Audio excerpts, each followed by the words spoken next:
அனைவருக்கும் வணக்கம். இன்றைக்கு நான் ஒரு ஸ்வீட் செய்திருக்கிறேன். அது கேசரி. அது என்ன வளமையான கேசரி இல்லை, ஒரேஞ்ச் பழங்களை வச்சு கேசரி செய்திருக்கிறேன்.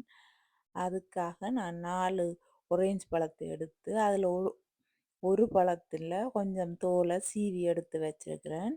மிச்ச பழங்களை புளிஞ்ச சாறு எடுத்து வச்சுட்டு பிறகு ஒரு பாத்திரத்தில் நெய்யை விட்டு ரவா போட்டு வறுக்கிறேன். வளமையாக கேசரிக்கு செய்கிற மாதிரி தான் ரவாவை வறுத்துட்டு ரவா நல்லா மணலாக வறுபட்டு வந்த உடனே அதை அங்கால எடுத்து வச்சுட்டு அதுக்கு போடுறதுக்கு நட்ஸ் வால்நட்ஸ் தான் எடுத்திருக்கிறேன். ஏன்னு சொன்னால் எங்கள் வீட்டில் கஜு இல்லை, திடீரென்று வால்நட்ஸ் தான் இருந்தபடியாக வால்நட் எடுத்தேன். நான் மற்ற கொஞ்சம் உலர்ந்த திராட்சைகளும் எடுத்தேன்.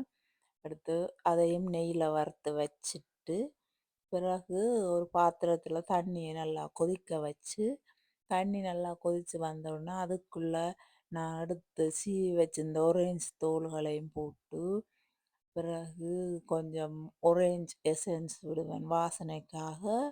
மற்ற ஃபுட் கலர் போட்டிருக்கிறேன், ஒரேஞ்ச் கலர் எல்லாம் போட்டுட்டு பிறகு நான் வறுத்து வச்சிருக்க ரவாயை கொஞ்சம் கொஞ்சமாக போட்டு போட்டு போட்டு அதை அவிய விட்டுட்டு அதுக்கு பிறகு பிறகு கொஞ்சம் நெய் போட்டு கிளறுவேன். நெய் போட்டு கிளறிட்டு அதுக்கு பிறகுதான் சீனி கொஞ்சம் நான் குறைவாகத்தான் சீனி போட்டு, நான் இனிப்பு குறைவாக இருக்கணுமென்றதுக்காக கொஞ்சமாக சீனி போட்டு சீனி போட்டு அதையும் போட்டு கிண்டிட்டு பிறகு கடைசியாக நான் வறுத்து வச்சிருந்த வால்நட்ஸும் திராட்சையும் போட்டு மிக்ஸ் பண்ணிட்டு எடுத்து ஒரு பாத்திரத்தில் போட்டு ஆற விட்டுட்டு அதை சின்ன சின்ன துண்டுகளாக வெட்டி பரிமாற வேண்டியதான்.